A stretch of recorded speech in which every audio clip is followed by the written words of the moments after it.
Vamos a hablarle de la artritis reumatoide.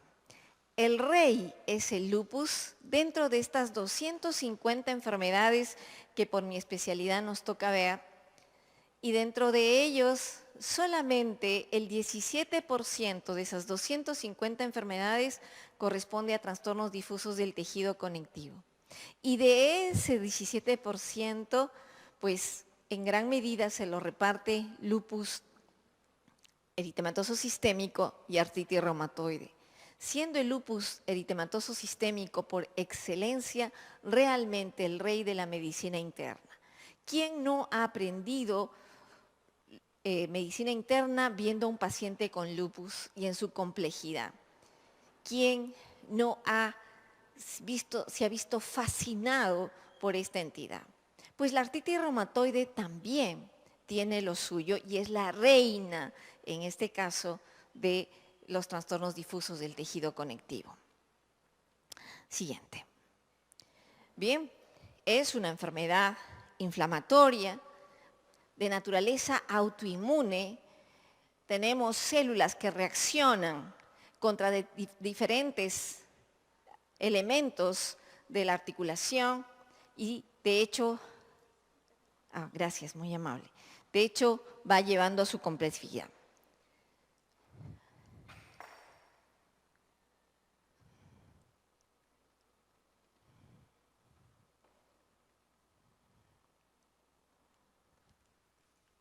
¿Está con pilitas? No, no da. Bien, vamos a hablar ahora acerca de la fisiopatología de la artritis reumatoide. En la artritis reumatoide, ahora sí, creo que sí. Ya, bien. Vamos a ver que en el Perú la prevalencia pareciera que fuera... tengo algún problema con esto.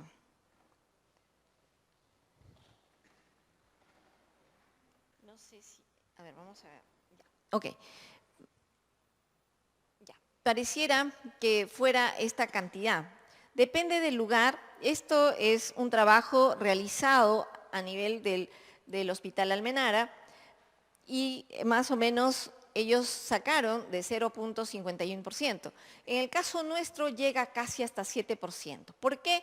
Porque sencillamente es un hospital de referencia y evidentemente de mujeres. Y entonces, obviamente, esto nos da, digamos, ese es el sesgo. Y de hecho, la artritis reumatoide es característico de mujeres. Sí hay una relación de familiares de primer grado con individuos. Podemos tener a los hijos, podemos tener a los nietos y muchas veces podemos tener en la quinta generación. No siempre, solamente en un determinado porcentaje de pacientes, sobre todo aquellos que corresponden a esa evolución continua, tienen estas características. Es más común en mujeres, ya lo habíamos dicho. Si la tasa más alta de AR en las mujeres podría estar relacionado con ciertos factores reproductivos, podría ser, ¿ok? Por ejemplo, hay lo que se ha encontrado en un estudio danés, que es el más completo en relación a reproducción, ¿no? Habían dado a luz un niño que en las mujeres que habían dado a luz 2 a 3 niños. ¿Qué vemos nosotros en relación al hospital? Nuestra digamos, paridad es un poco más alta, 2 a 3 a 4 partos en las personas. Ahora también lo asocian que estas pacientes pudieran estar, digamos, con antecedentes de preeclampsia o eclampsia, estar relacionado más a ser artritis reumatoide por el famoso factor del microquimerismo fetal. Quizás este microquimerismo fetal ha sido mucho más estudiado en pacientes con lupus que con artritis reumatoide, toda vez que la gestación atenúa el proceso de artritis reumatoide por la carga hormonal, mientras que en el lupus lo acentúa o lo activa. Y si nos vamos a la historia, vamos a ver de que la artritis reumatoide tiene ya casi más de 2 siglos, ¿no? Primeramente, en 1848 van nominándolo como artritis reumatoide, para luego ya finalmente van, digamos, induciendo el hecho del tratamiento. El advenimiento de los corticoides es en la década prácticamente de los 50, en plena guerra, ya casi la guerra mundial, la Segunda Guerra Mundial, y luego tenemos el advenimiento de los 90 de los DMARDs, y luego después de los 95, 2000, la terapia biológica. Y esto obviamente va de la mano con lo que acaban de ver ustedes en la exposición del doctor que nos ha precedido. Pues el hecho de incorporar lo que es biología molecular y de lo que es la inmunología molecular a lo que es el diagnóstico y la fisiopatología de la artritis reumatoide o de los trastornos difusos de tejido conectivo va a ir generando, obviamente, la presencia de la terapia biológica porque se van encontrando los blancos terapéuticos en ese sentido. Las causas hasta este momento en realidad per se no han sido encontradas, pero sí se han visto la relación a infecciones bacterianas, sobre todo gram negativos, una de ellas la E. coli,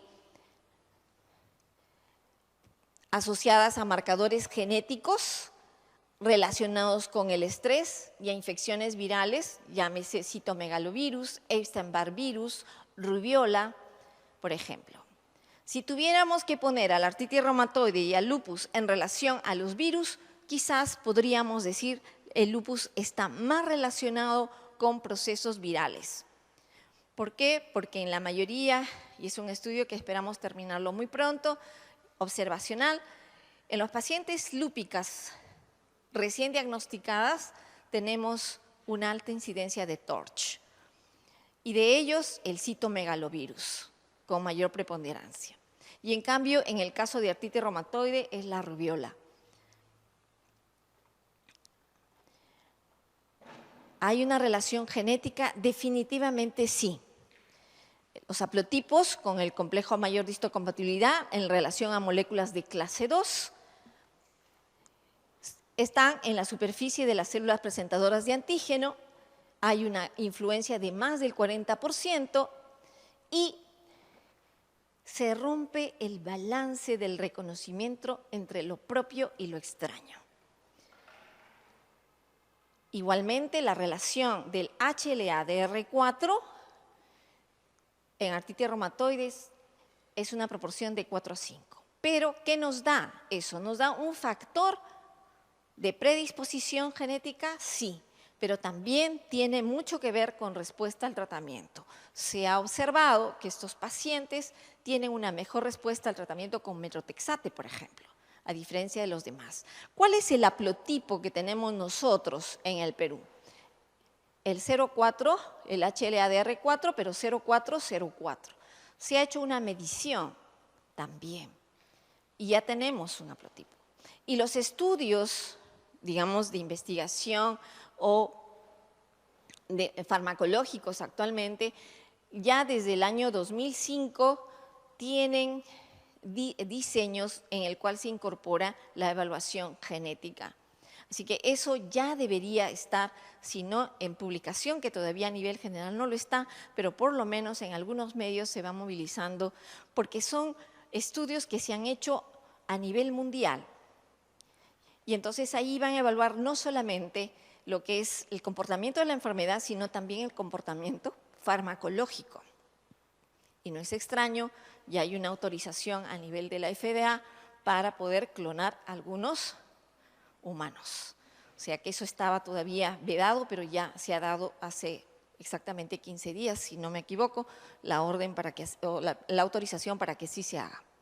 Bien, y entonces el riesgo alélico para las moléculas de clase 2 en artritis reumatoide es en un 80%, o sea, es muy alto, lo cual nos deja un espacio para lo que es el medio ambiente de un 20%. Pero da la casualidad que a veces eso suele invertirse y solamente el riesgo termina siendo 20% y el medio ambiente termina siendo ese 80%. La reacción cruzada con epítopes, ¿no? Dentro de lo que es autoinmunidad, ustedes saben, en la ruptura de la tolerancia tenemos el mecanismo de la reacción cruzada, el mimetismo molecular. Y aquí lo tenemos con QK-RRA, que son fracciones de aminoácidos relacionados con la arginina, y el riesgo elélico como un predictor mayor de agresividad en la enfermedad. Quizás acá es muy importante en este tipo de enfermedades saber valores de predictores en cuanto a pronóstico, predictores del riesgo de enfermedad, porque durante muchísimo tiempo, incluida mi generación, hemos sido formados para actuar, para resolver el problema, pero no para prevenirlo. Y obviamente estamos ya en condiciones de poder decir que podemos hacer prevención. También hay estudios con las MAP quinasas, ¿no? Que hay un gen candidato importante para la artritis reumatoide. Ahora, esto sí tiene que ver mucho también con la serie de apoptosis. Muy diferente es la citotoxicidad mediada por células, muy diferente es la citotoxicidad mediada por las caspasas y por el complemento. Son dos cosas diferentes. Y entonces, las posibles causas. Esto ya tiene un buen tiempo, no ha sido modificado todavía. No, por ejemplo, en el caso de lo que les decía, de las bacterias entéricas relacionadas con el mimetismo molecular, el Mycobacterium también. ¿Por qué? Porque a nivel de la secuencia de aminoácidos de los proteoglicanos tenemos esta secuencia, QKRA, muy similar a la de la cápsula del Mycobacterium.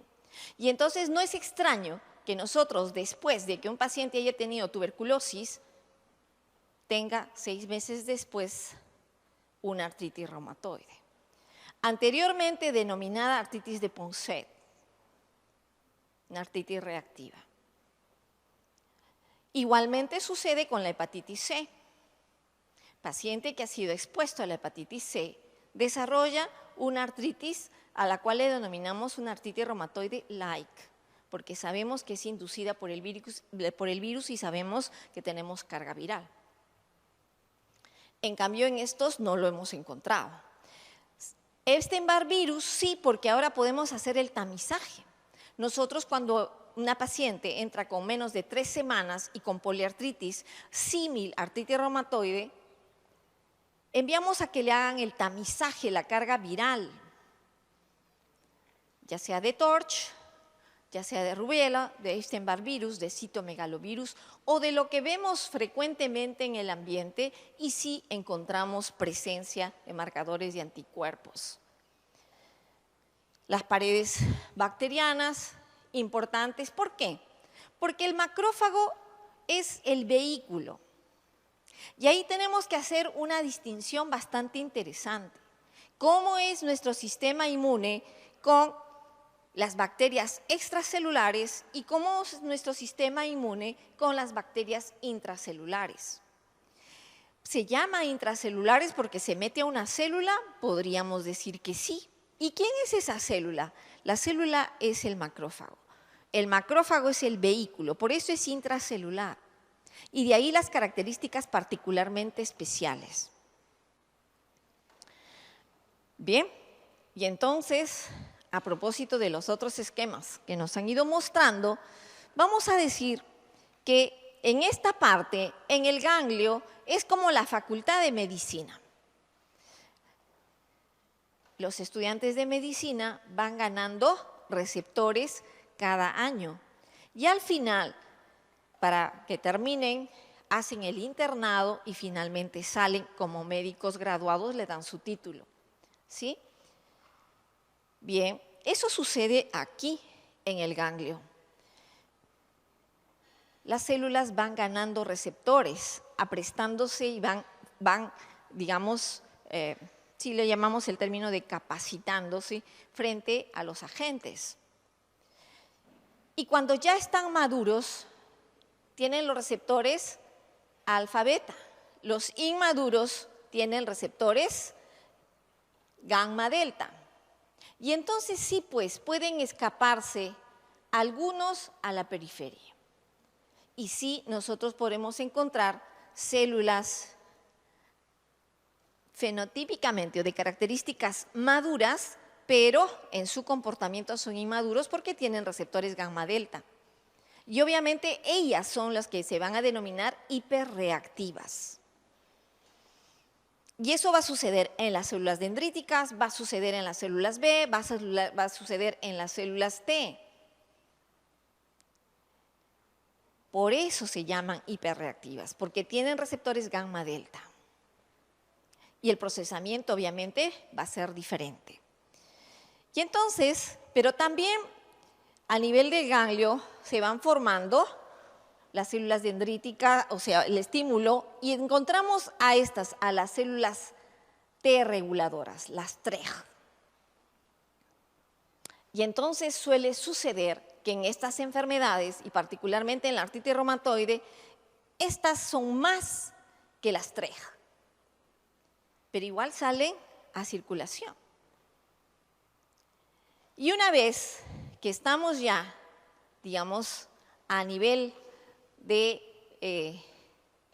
la acción, lo que va a suceder es que vamos a tener interacciones con este tipo de células y no va a haber una regulación adecuada. Y obviamente el balance de la tolerancia se va a romper y asimismo el reconocimiento de lo propio respecto a lo extraño. ¿Okay? Y ahí vendrá el fenómeno de autoinmunidad. Y en nuestro caso en particular, también tenemos toda una suerte de grupos celulares a nivel de la articulación. Y tenemos un elemento que es muy vascularizado, donde hay altas presiones y como producto de eso es el líquido sinovial. Y eso se llama membrana sinovial. Si bien es cierto, en el transcurso del proceso, el lugar de combate, el lugar de la pelea es en el endotelio, definitivamente en la artritis reumatoide tenemos el inicio a nivel de la membrana sinovial. Y obviamente a eso le llamamos sinovitis, la primera de la trilogía del daño articular. Y bien, tenemos los elementos del medio ambiente con una predisposición genética, el estímulo a nivel de las células dendríticas o de los fibroblastos o del macrófago. ¿Quiénes son ellos? Son células presentadoras de antígeno. Su excelencia, el macrófago. ¿Ok? Y entonces, obviamente, como estamos hablando de moléculas de clase 2, este macrófago tiene que presentar al antígeno. Y obviamente se requiere pues, de una célula presentadora de antígeno. ¿Para qué? Para impulsar lo que es la señal de transducción y obviamente para que este señor, el linfocito T, empiece a producir citoquinas. ¿Y qué citoquinas? La interleuquina 2, que va a amplificar la respuesta, pero a su vez va a llevar a la diferenciación de las diferentes poblaciones como T y B para ver lo que es, digamos, amplificar la respuesta y lo otro es para la producción de anticuerpos. Y entonces habrá presentación del antígeno, producción de citoquinas, conformación de autoanticuerpos y a través de la liberación de citoquinas del linfocito T habrá la activación de osteoclasto, complejos inmunes y la activación del complemento. O sea, se empieza a armar la fiesta, pero hay que ver cómo se arma esta fiesta. 1993, Hollander, la famosa célula de Hollander, que no tiene nada que ver aquí con artritis reumatoide, sino que su célula está descrita en gota, ya plantea que existe una red de citoquinas para la destrucción articular y donde existe un primer elemento, la fosforilación de la tirosina, ¿no?, para la actividad oxidativa del neutrófilo. Tenemos dos NETs, a propósito del doctor Hidalgo, que en el sistema inmune son reconocidos en función de la autoinmunidad. La red idiotipo-antidiotipo y en este caso la red relacionada con la fosforilación de la tirosina para la actividad oxidativa del neutrófilo. No es que el neutrófilo lo haga, sino que es la fosforilación de la tirosina, ¿no? Y es por eso, ahora, todo esto es a propósito que a alguien le gusta investigar sobre artritis reumatoide y está enamorada de la artritis reumatoide. No. Lo que hace la industria es investigar dónde más puede crear medicamentos para controlar una enfermedad. Y de hecho hay una teoría, ¿no?, que es la industria farmacéutica la que nos enferma para poder vender sus productos. Ejemplos, la epidemia del H1N1 creo que es uno de los evidentemente factores que nos pueden dar una lección. Y en este caso va dedicándose y vamos produciendo en ese sentido explicaciones. Y a nosotros que nos encanta la fisiopatología de la artritis reumatoide, que bien, que sigan investigando porque nos van dando más elementos para controlar esta enfermedad. Por otro lado, tenemos dentro de lo que es el medio ambiente, pero también internamente, las leptinas. Ustedes han de saber de que cuando se activa el complemento, ya no se activan solamente dos vías, la vía clásica o la vía alterna, sino también se activa la vía de las leptinas. Y donde el gran malabarista es C4, pero finalmente C5A y C3B son los que van a dar, digamos, la unión, el eslabón perdido para la unión del sistema inflamatorio con el sistema inmune. Y entonces allí va la leptina, la vía de las leptinas. Estas se incrementan por la presencia de interleuquina 6. Cuando empieza el proceso a nivel de la membrana sinovial, se estimula macrófagos, empieza la liberación de TNF, empieza la red de las citoquinas.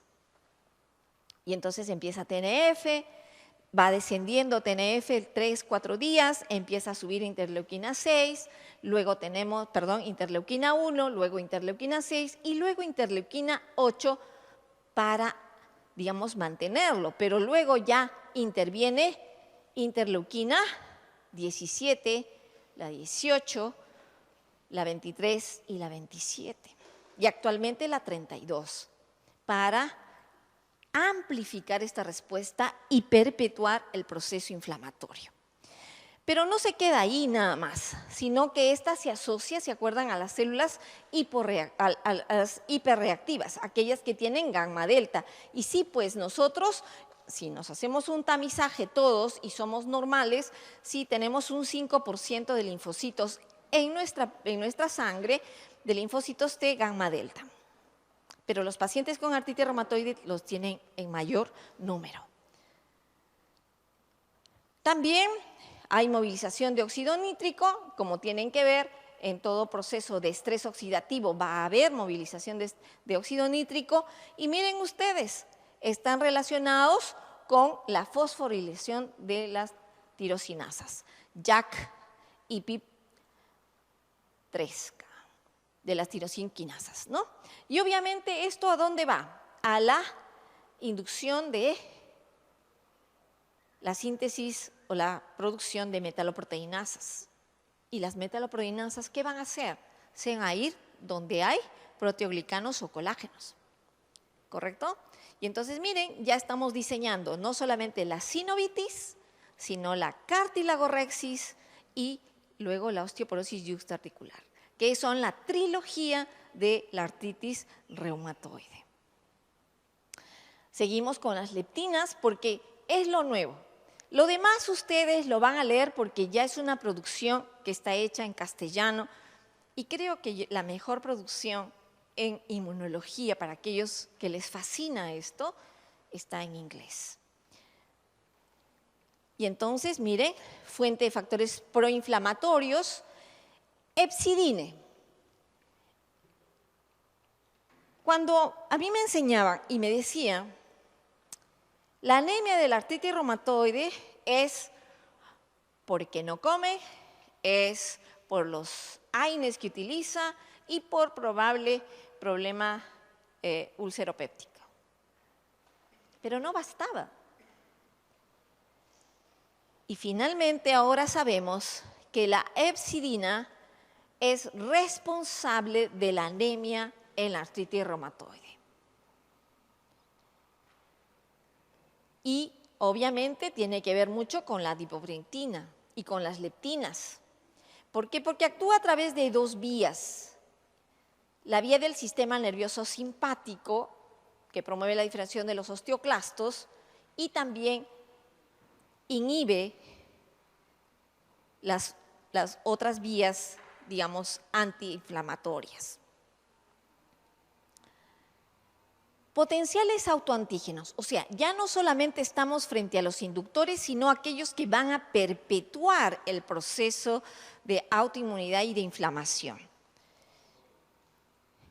Y entonces tenemos los antígenos dirigidos contra los colágenos y los no articulares vuelve al la misma molécula de clase 2 HLA-DR con la secuencia QKRR, sigue comportándose como un autoantígeno. Recuerden ustedes que los anticuerpos, cuando se forman, tienen un plazo de existencia. Son proteínas. Se va a formar otro anticuerpo para esa proteína. Y eso se llama la red idiotipo-antidiotipo. O sea, la red anticuerpo-anticuerpo. Así se denomina, la red idiotipo-antidiotipo. Y bien, y entonces tendremos un infiltrado celular inflamatorio, los ritmos circadianos de la inmunidad celular en la artritis reumatoide. Ese es lo otro nuevo dentro de esta fisiopatología, que las células relacionadas con el sistema inmune no solamente tienen inervación colinérgica, que eso ya lo sabían ustedes, sino que tienen un ritmo circadiano. Qué interesante. Por eso los pacientes con artritis reumatoide, cuando no descansan bien, se incrementa su actividad. Pero también por ello mismo, cuando hay una situación de estrés, se activa. Ya no basta con la sustancia P, ya no basta con la inervación colinérgica, sino que tienen que ver los ritmos circadianos. Y el estudio en el estudio CIRA. ¿Okay? Otra cosa más que nos complica un poquito más el panorama, pero que nos hace ver realmente la esencia de lo que es artritis reumatoide en el problema de autoinmunidad. Los microRNAs. Ya ustedes probablemente, ahora lo vamos a ver mejor, los microRNAs lo hemos visto en el cartílago articular, pero también acá lo vemos en la membrana sinovial, ¿no? Influencia amplia en la gama de procesos fisiológicos y patológicos, sí están, desde el embrión están, y por eso hablamos de los microquimerismos. Pueden influir en mecanismos involucrados en la patogénesis, en la recaída. El aumento de MIR 155 y 146 en la expresión existe en los fibroblastos sinoviales y en el tejido relacionado a la artritis reumatoide. Los relojes circadianos. Antes hablábamos para las hormonas, ¿no? El ritmo circadiano, ¿sí? Hormonas que nos permiten estar despiertos y hormonas que nos mandan a dormir. Pero nosotros como humanos, al fin y al cabo, tratamos de corregir la plana a la naturaleza. Y permanecemos despiertos, chateando o estudiando o juergueándonos, ¿no? Y al día siguiente pretendemos dormir. ¿Alguno de ustedes puede dormir en el día? Creo que antes no se podía mucho, pero ahora por el calor peor todavía, porque tenemos un clima de Iquitos. Los que son de la selva están recordando a su lugar, porque ya más de unos residentes que vienen de la selva me digo, no, doctora, tenemos un clima tropical, muy similar a Iquitos, muy similar a Pucallpa. Estamos en ese clima. Muy bien, y entonces miren ustedes, el estrés experimental a corto plazo aumenta los niveles de interleuquina 1 y interleuquina 2, que son evidentemente proinflamatorias. ¿Ok? Pero no basta con eso. Expresan genes a nivel de CD14, ¿no? Que son monocitos o macrófagos, y se ven que se han perdido en pacientes con artritis reumatoide. Los patrones temporales son únicos para cada citoquina, en temperaturas máximas o temperaturas mínimas. De hecho, el proceso inflamatorio del envejecimiento ha sido bien estudiado en el espacio. Han llevado microprocesadores allí y han estudiado, y de hecho también se ha podido ver de cómo los macrófagos que no son, digamos, maduros y son hiperreactivos, realizan el proceso de la apoptosis o de la destrucción celular. Interesante para aquellos les fascina esta área. En la artritis reumatoide, algunas poblaciones de células inmunes pierden sus ritmos circadianos normales, mientras que otros establecen nuevos ritmos circadianos de tipo inflamatorio. De allí, una de las cosas que a mí me llamaba la atención y que no podía explicarme era la rigidez matutina. Ahora sí tiene explicación. ¿Por qué? ¿Cuánto nosotros liberamos más de corticoides? ¿En el día o en la noche? Si ustedes ven aquí abajo, en la noche no liberamos corticoides, salvo para despertarnos. Y con este ritmo circadiano que tienen nuestras células, de allí se inicia la rigidez matutina, porque de otra manera no podríamos explicarnos. Y en consecuencia, permite identificar aspectos fisiopatológicos de la cronobiología con implicancias que la palabrita terapéutica. O sea, hemos investigado y hemos descubierto, en realidad todo lo que se ha descubierto en medicina ha sido cuasi accidental. ¿Se recuerdan ustedes de la penicilina? Que es el más, digamos, comentado, ¿no? Eso se descubrió en plena guerra mundial, en la Primera y en la Segunda Guerra Mundial. En la Primera Guerra Mundial, en las trincheras, ¿no? Alguien dejó tirado por ahí una fruta y vio que crecía unos pelitos, ¿no? Y luego eso fue analizado y era el penicillium. Y de ahí sacó la penicilina, porque exprofesamente se dejó en un área, ¿no? de un soldado que estaba con heridas, ¿no? Pero el área donde estaba eso no estaba limpia. Y luego ya fueron a la placa de Petri. Entonces, miren ustedes, y lo mismo está sucediendo aquí. Es posible que esto que estamos ahorita hablando lo hayan observado ya en el espacio, en la evaluación de estas células del envejecimiento. ¿Ok? Pero también el estrés tiene mucho que ver, no solamente la liberación, sino que también la amplificación de la respuesta. Y como repito, las guerras han servido para aprender un poquito de esto.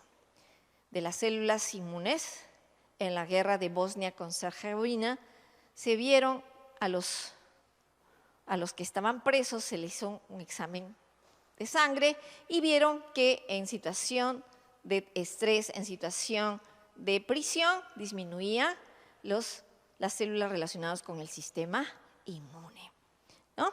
Situación de estrés. Y obviamente todo eso va a generar, miren, no solamente la disrupción, sino que también activación a nivel cerebral, a nivel de lo más íntimo de la célula, el factor NFK-beta, el que tiene que ver con la señal nuclear, el que tiene que ver con el procesamiento y, digamos, de proteínas y obviamente de citoquinas. Y luego también el envejecimiento acelerado. Si ustedes ponen a una paciente de 40 años que no tiene artritis reumatoide con otra paciente que tiene 40 años y que tiene artritis reumatoide, van a ver que la paciente con artritis reumatoide luce más avejentada que la paciente de 40 años que no tiene artritis reumatoide. A propósito de las citoquinas que nos mencionaba el doctor hace un momentito. Como es una hora tan refrescante, no me voy a ir a paso por paso porque ya algo de eso ha avanzado el doctor Arquímedes, lo cual le agradezco. Solamente voy a señalar que en este círculo que ustedes ven, donde tenemos interleuquina 6, donde tenemos interleuquina 23, y se los señalo para que lo recuerden, porque los van a tener con eso hasta que se gradúen y probablemente los medicamentos que van a utilizar tienen que ver con estas citoquinas en adelante, porque yo ya estoy utilizando bloqueadores anti-TNF, anti-interleuquina 1, anticélulas B, RAN-ligando, o sea, yo ya estoy utilizando eso. Y cuando yo escuchaba y leía, pues para mí me parecía chino, pero ahora ya es práctico. Y entonces, miren, interleuquina 6, interleuquina 23, interleuquina 17. Ya no estoy mencionándole los otros, porque ya son conocidos. Esto es el eje inflamatorio. ¿Pero a dónde va el eje inflamatorio? Va a la angiogénesis. ¿Pero qué trae más la angiogénesis? ¿Se acuerdan ustedes de la placa termatosa? ¿Sí? ¿Se acuerdan ustedes que eso lo ven en cardiología, ¿no? De la famosa célula espumosa. Pues acá no. Acá va a haber lesión a nivel del endotelio por este fenómeno y también el riesgo cardiovascular va a ser mucho mayor en estos pacientes por este eje inflamatorio. Pero del otro lado tenemos a April y a Bliss, que son proteínas que se van a encargar de mantener viva esta célula para que se siga generando autoanticuerpos. ¿Y por qué lo señalo? Porque probablemente también ya tenemos, sí, de hecho tenemos ya estudios en fase 3 para bloquear a estas dos proteínas. Con la única razón de que estas células B no produzcan autoanticuerpos, llámese anti-CCP, llámese factor reumatoide o anticuerpos anticolágeno que perpetúan la lesión. Eso es lo más importante. Pero por lo demás, tenemos la presencia del RANK junto con interleuquina 6 que va a tener su actividad en relación a los osteoclastos. Recuerden ustedes que los osteoclastos son de estirpe de los macrófagos, ¿ok? Entonces, por eso tiene mucho que ver. Y obviamente, por el otro lado, tenemos al cartílago articular, donde tienen que ver las metaloproteinasas, las captepsinas, para el deterioro del cartílago articular. Sí, pues no les voy a leer todas las interleuquinas. Conocemos las más importantes y en este caso, en el caso de las adipoquinas, proinflamatorias dirigidas al daño articular. Interleuquina 18, estimulación a interferón gamma, tiene que ver con la producción, las natural killer, y obviamente están asociados a enfermedad cardiovascular. De hecho, ¿por qué lo menciono? Tiene un valor predictivo para enfermedades cardiovasculares y es altamente específico.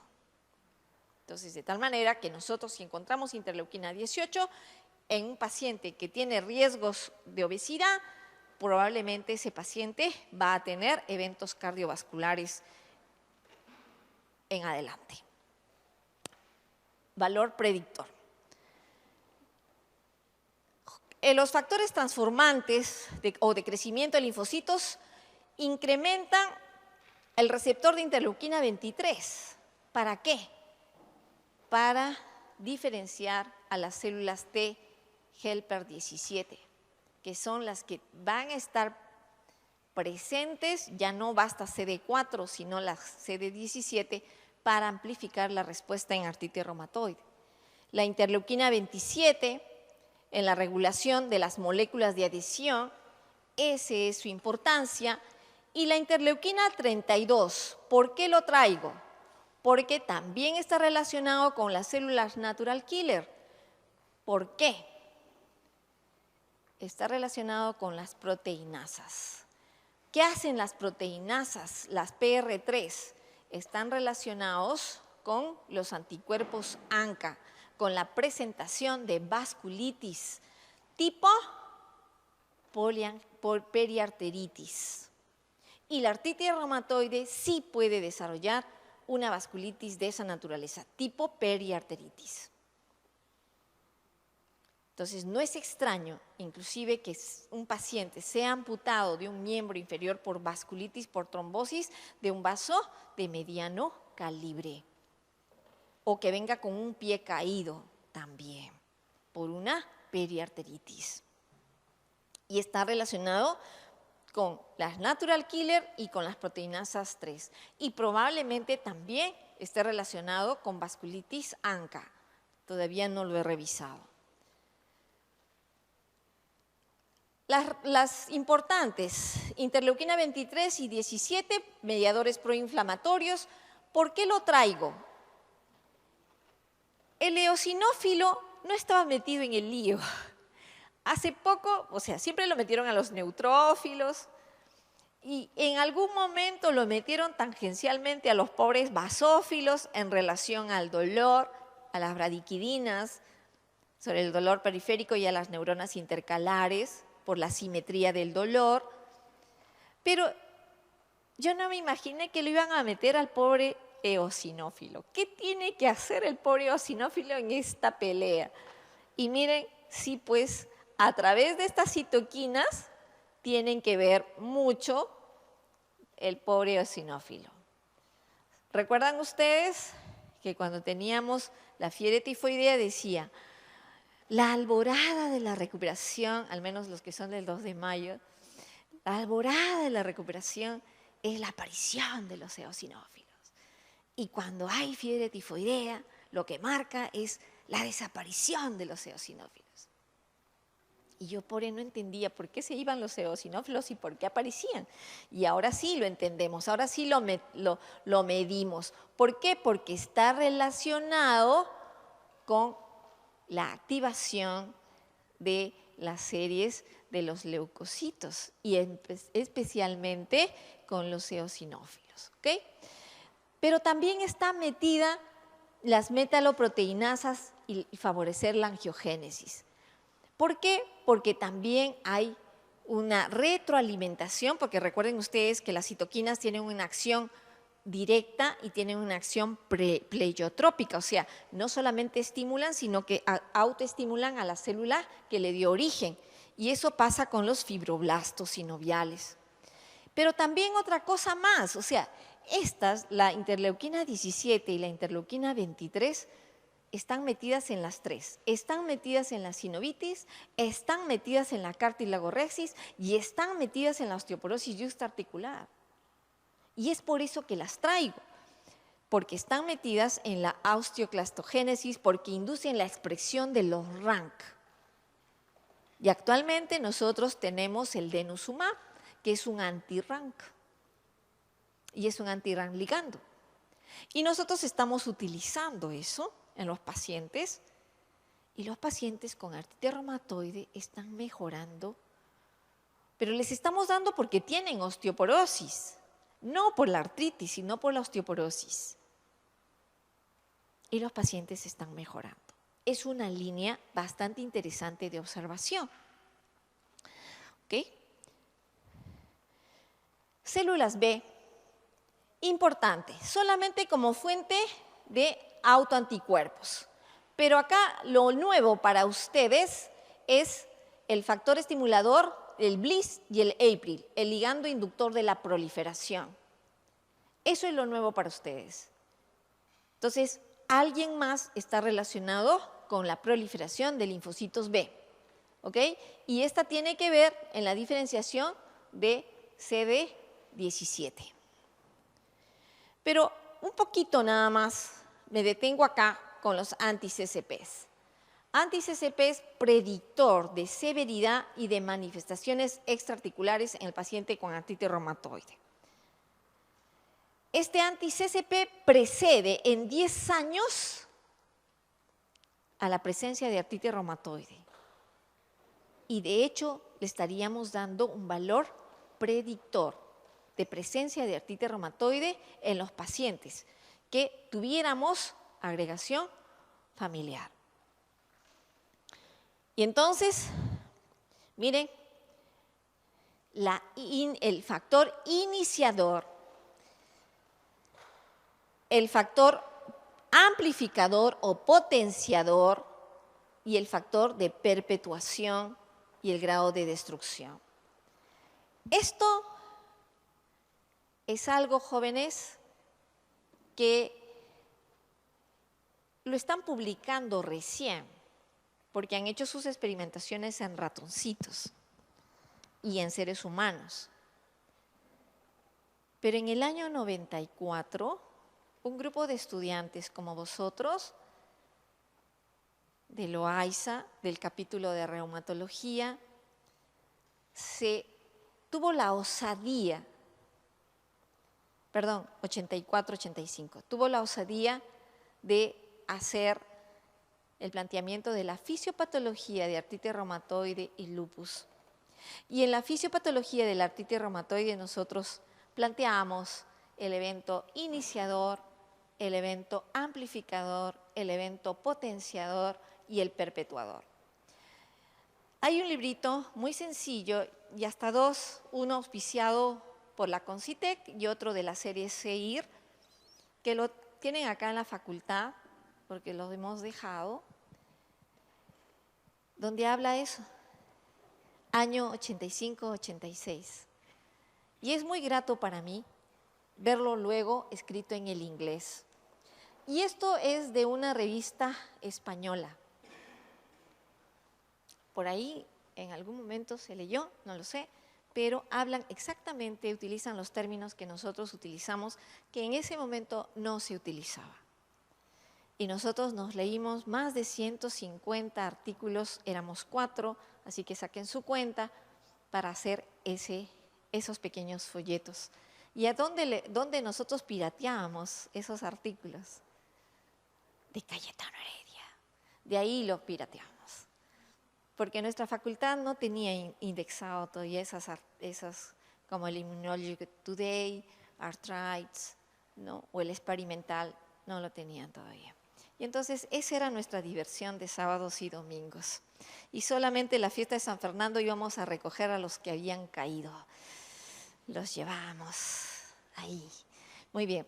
Y entonces miren ustedes, la sinovitis, ¿no? Con interleuquinas, con la presentación del antígeno, la amplificación de la respuesta, luego la formación de inmunocomplejos, los autoanticuerpos, la formación de Panus. ¿Ok? Y luego la cartilagorrexis y la osteoporosis yuxtaarticular con la agresión a los condrocitos y luego la estimulación de los osteoclastos y obviamente el estrés oxidativo. ¿Alguien recuerda esta pintura? De Renoir, efectivamente. Y aquí está el anti-CCP que les decía, ¿okay? precede la aparición de los signos y síntomas, un disparador desconocido que activa los linfocitos B, ¿ok? Predictor. Y miren ustedes, está asociado a daño progresivo de la articulación, manifestaciones extraarticulares graves, se detectaron en los 93% de los pacientes con vasculitis AR. Importante, mucho más importante inclusive que el factor reumatoideo. ¿Ok?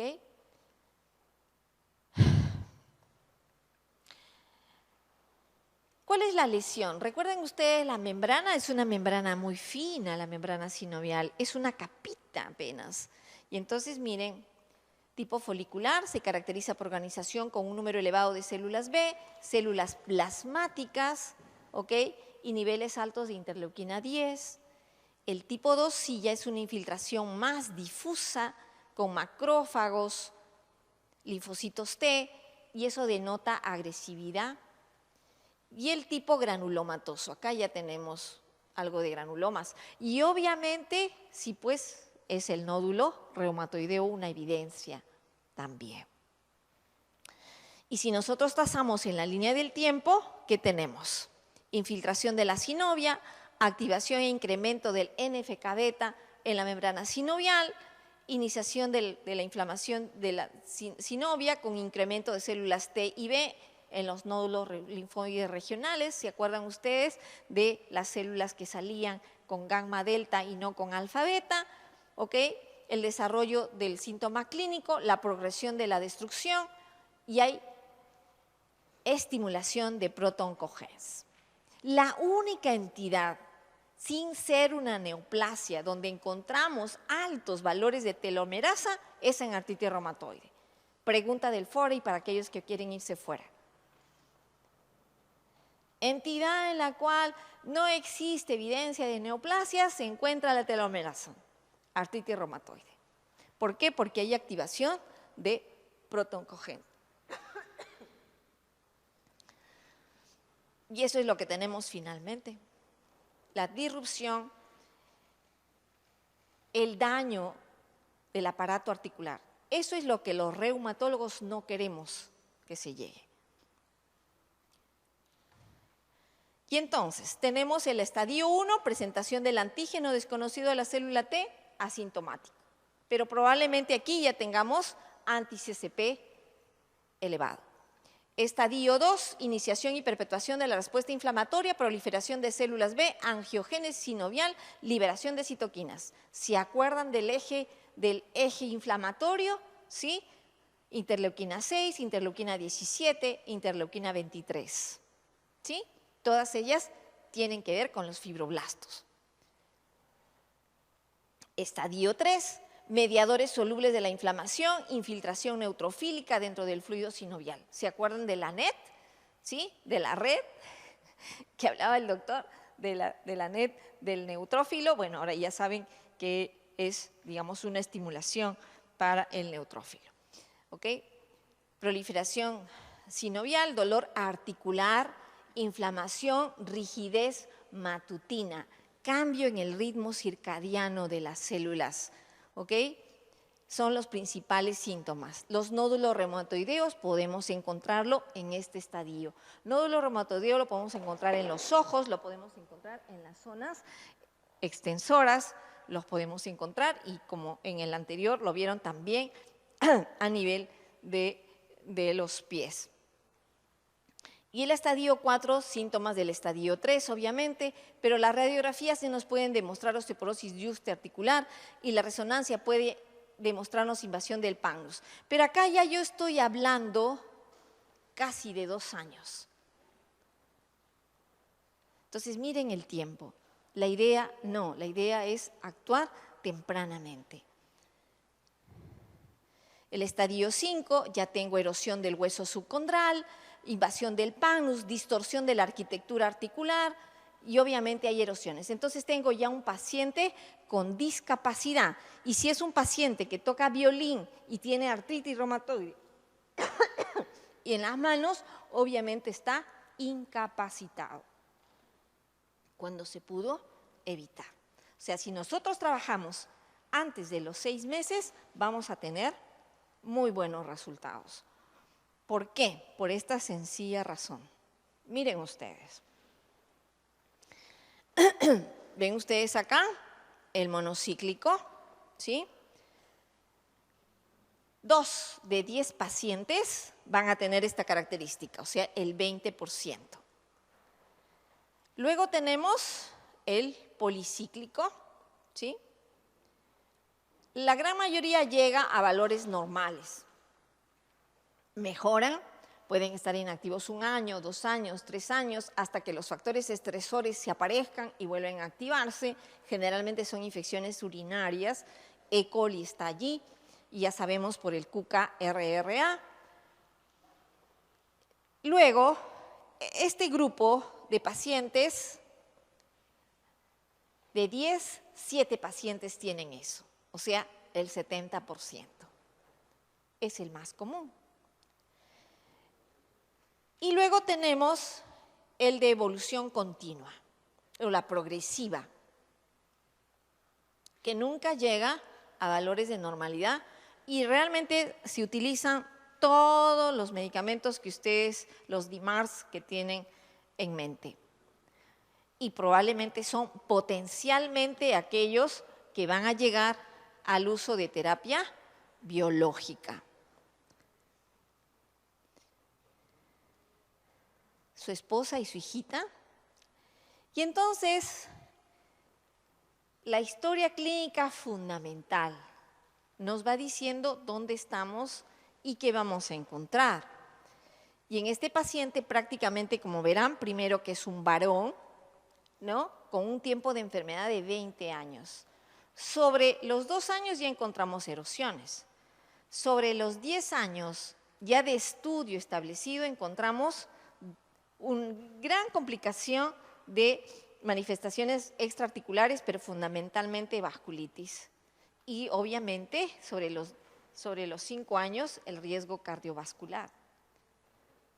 Y entonces este paciente no solamente es un paciente que está tratado con AINES, que incrementa más el problema cardiovascular, sino que también es hipertenso, ¿ok? Y al momento que llega está polimneico, taquicárdico, crepitaciones, ¿no? Y tiene una pectoriloquia áfona, tiene un soplo holosistólico, tiene poliartritis, ¿ok? Esta es la imagen, tiene un nódulo reumatoide, tiene otro nódulo reumatoide y esta es la imagen de su radiografía torácica. El paciente llega con insuficiencia respiratoria y insuficiencia cardíaca. Finalmente fallece. Y entonces ahí hay componente extraarticular. ¿Qué es lo que más frecuente vemos nosotros? Vemos componente a nivel de los ojos, a nivel de pulmones, problemas cardiovasculares. Cuando ya tenemos un problema de vaso o hígado, estamos pensando en un STIL del adulto. ¿Okay? ¿Podemos tener problemas de anemia, de trombocitopenia? Sí lo podemos tener. ¿Relacionado a los fármacos? Sí. Pero la anemia relacionada a la hepcidina per se, también. ¿Okay? ¿Podemos tener neuropatías periféricas? Sí. ¿El desarrollo de una periarteritis? Sí lo tenemos. El paciente anteriormente nos decía, no, es más frecuente que haga mononeuritis múltiple, pero lo que nosotros hemos visto también es comportamiento símil PAN, o sea, símil una periarteritis nodosa. Y este es el caso. ¿Ok? Pie caído, lesiones muy, digamos, tenues de piel, pero tenía artritis reumatoide de fondo. Y esta es la úlcera que acompañaba a uno de los pies, que finalmente termina trombosando, este pie terminó negro, y esto es lo que se encontró en la pieza operatoria, en la amputación supracondilia. Calcificación de la íntima y también de la media, ¿no? Eso es algo que hace la artritis reumatoide. Ese es algo que hace la vasculitis de la artritis reumatoide por el mecanismo fisiopatológico que hemos visto anteriormente. El ACR ha dictado unos nuevos criterios diagnósticos donde incorpora el anti-CCP. Es un poco más dinámico para la valoración de los pacientes y probablemente en menos de 6 meses. La evaluación inicial obviamente es el número de articulaciones, se le da la escala visual análoga y los derraptantes agudos. Luego tenemos la clasificación funcional en relación a la progresión anatómica y la clase funcional. Clase 1, como nosotros, sin problema. Clase 2, cierta limitación como para subirse a un carro o bajar algo sobre la cabeza. Clase 3, solamente es el autocuidado. Y clase 4, definitivamente depende de otra persona. Y eso es ya cuando hay anquilosis. Hay una relación fisiopatológica, histológica, clínica, de laboratorio y también para el tratamiento.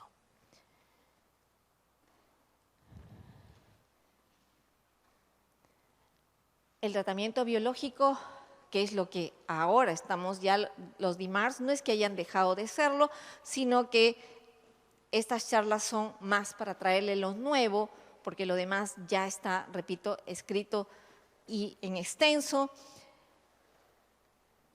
Están orientados, como ustedes verán, a las moléculas y a las proteínas que se producen durante este proceso fisiopatológico. O sea, aquel reumatólogo que quiera manejar terapia biológica tiene que saber la fisiopatología de la artritis reumatoide. Y aquel que sabe la fisiopatología de la artritis reumatoide puede manejar tranquilamente cualquier terapia biológica. Y entonces están orientados, como les decía, a las moléculas que liberan los macrófagos o las células presentadoras de antígeno, a las de las células T o también a lo que es la presentación del antígeno respecto a las células T y también la proliferación de las células B. Y ahora mismo están viendo lo del Bliss, lo de April, para que estas células no proliferen. Aquí es bloquear a la célula, pero no, la proliferación todavía no está bloqueada. Entonces, ahorita están trabajando sobre ello. Uno debe hacer el intento en el tiempo de las cosas que están más allá de la capacidad de cada uno. Los dejo con ese pensamiento de este pintor, de los cuales les he presentado, pero él tenía artritis reumatoide. Y él pintaba esos cuadros con esa discapacidad. Muy bien, gracias. Eso es artritis reumatoide.